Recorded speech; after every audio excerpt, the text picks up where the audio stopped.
पहले देश में बैलेट पेपर के जरिए चुनाव जीतने के लिए सत्ता का दुरुपयोग करके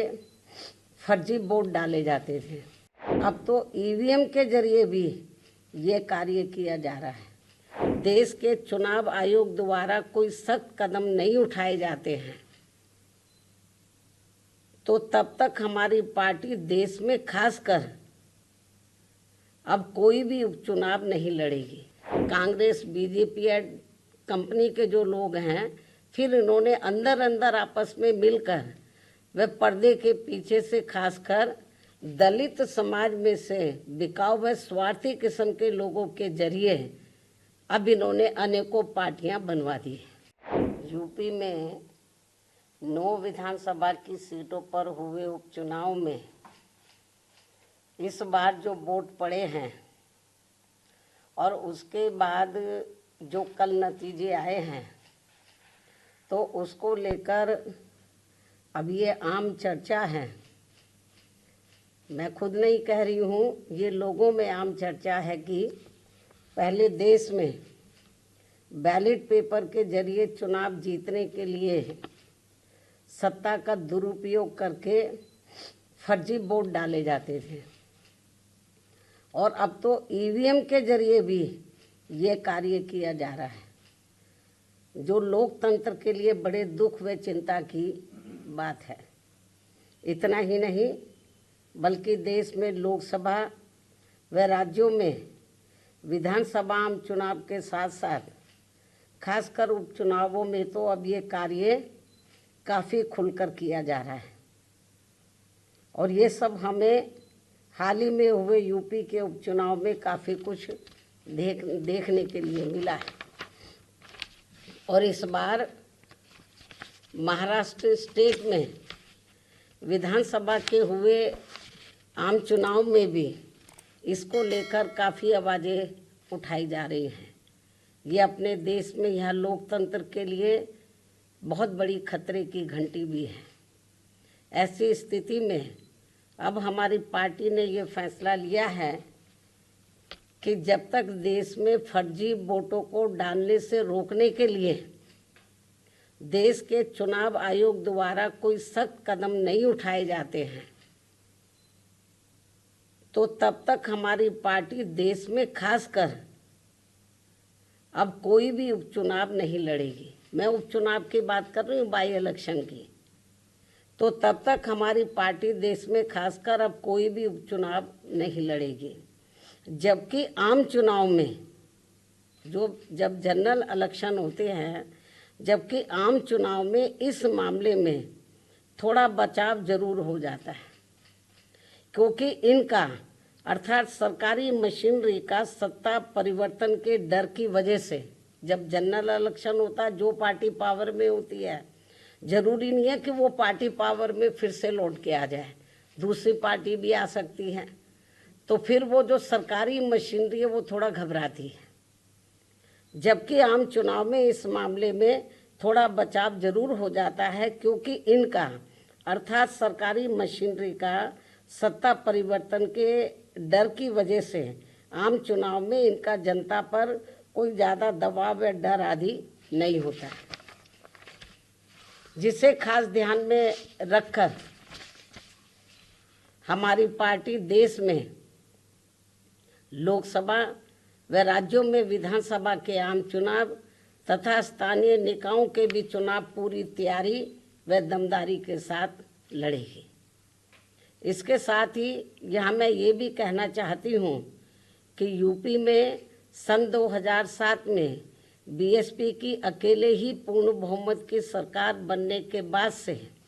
कांग्रेस, बीजेपी व इनके समर्थक सभी जातिवादी पार्टियां ये सोचकर काफ़ी घबराने लगी थी कि यदि बीएसपी केंद्र की सत्ता में आ गई तो फिर बाबा साहब डॉक्टर भीमराव अंबेडकर का व इनके अनुयायी रहे मान्यवर श्री कांशीराम जी का भी हर मामले में अधूरा रहा सपना जरूर साकार हो जाएगा, जिसे रोकने के लिए फिर इन्होंने अंदर अंदर आपस में मिलकर ये जो जातिवादी पार्टियां हैं कांग्रेस बीजेपी या कंपनी के जो लोग हैं, फिर इन्होंने अंदर अंदर आपस में मिलकर वे पर्दे के पीछे से खासकर दलित समाज में से बिकाऊ व स्वार्थी किस्म के लोगों के जरिए अब इन्होंने अनेकों पार्टियां बनवा दी हैं सन 2007 के बाद से,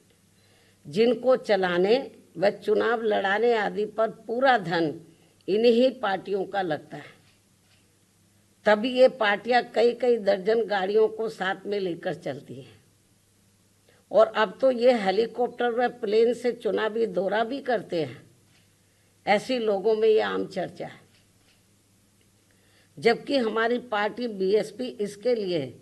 पार्टी के लोगों से बीएसपी सदस्यता आदि के जरिए अपना खर्चा खुद उठाती है। यहाँ ये भी गंभीरता से सोचने की बात है। और इतना ही नहीं, बल्कि फिर ये विरोधी पार्टियाँ अपने राजनीतिक लाभ के लिए उनके हिसाब से उनसे उम्मीदवार खड़े करवा के अब बीएसपी को कमज़ोर करने में लगी है। इसके साथ ही अब तो इन बिकाऊ व स्वार्थियों को मजबूती देने के लिए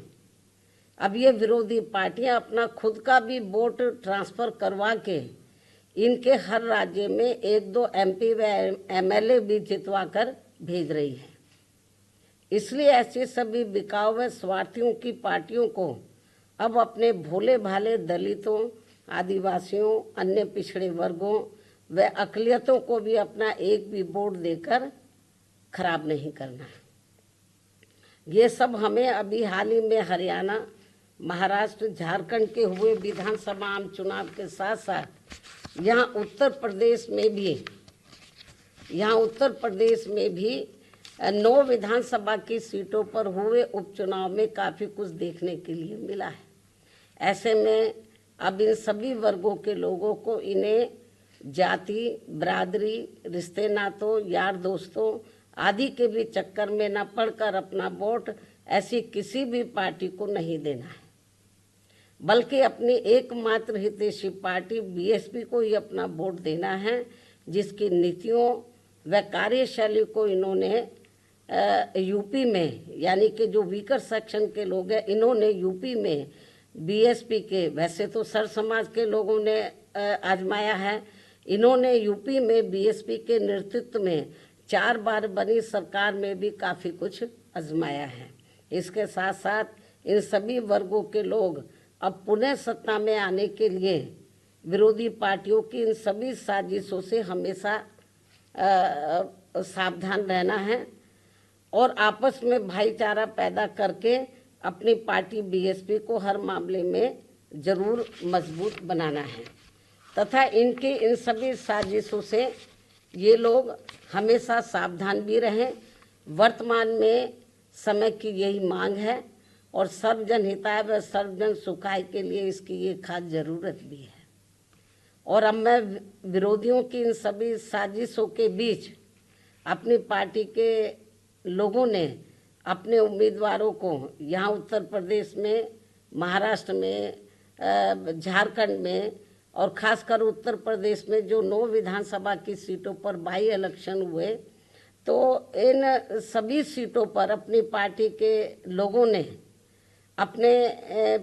पार्टी के उम्मीदवारों को जिताने के लिए जो पूरे जी जान से कोशिश की है, तो उनका मैं पूरे तय दिल से आभार प्रकट करते हुए अब मैं अपनी बात यहीं समाप्त करूं। लेकिन इससे पहले मैं यूपी सरकार को ये भी कहना चाहूँगी, कल यूपी में उपचुनाव को लेकर आए अप्रत्याशित नतीजों के बाद से खासकर संभल जिला सहित पूरे मुरादाबाद मंडल में काफ़ी तनाव की स्थिति व्याप्त थी कल से ही। ऐसे में शासन व प्रशासन को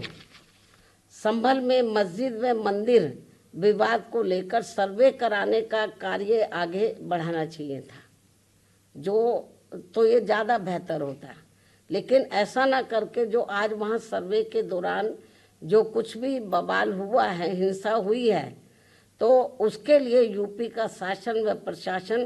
पूरी तरह से जिम्मेवार है। ये अति निंदनीय है। ये जो भी कुछ उधर हो रहा है ये अति निंदनीय है। जबकि ये काम दोनों पक्षों को साथ में लेकर शांतिमय ढंग से किया जाना चाहिए था, जो नहीं किया जा रहा है। ऐसे में अब मैं खासकर संभल के सभी लोगों से वहाँ शांति व्यवस्था बनाने की भी पुरजोर अपील करते हुए अपनी बात यही समाप्त करती हूँ। धन्यवाद। जय भीम व जय भारत।